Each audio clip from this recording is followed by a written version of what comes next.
पाऊस झाला. पाऊस झाल्यानंतर पाणी आलं. पाणी पुरात आम्ही सगळेच जायला आलतो काय.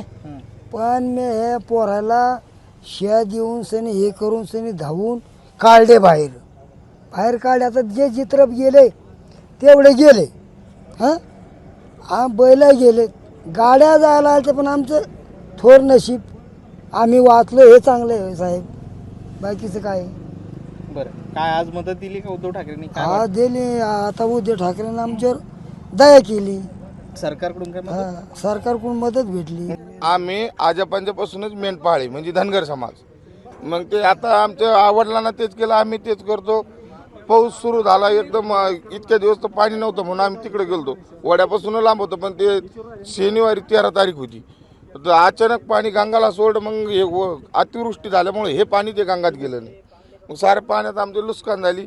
कोकरं मेंढरं सगळे आमचे पसरे फक्त नुसत्या अंगारल्या कपड्यावर आम्ही बाहेर निघलो. जेवढे निघते तेवढे आणले, गेले सोडून दिले.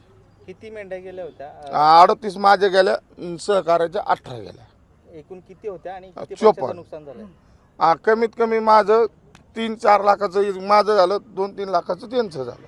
बरं, हे नुकसान झाल्यानंतर सरकारने काही मदत दिली आहे का? काही सरकारनं काहीच नाही दिलं. फक्त आमचे कागदपत्र घेतले आणि त्यांनी सांगितलं यांचे 4 महिन्याचे पैसे 4,000 रुपये महिन्याने भेटतील.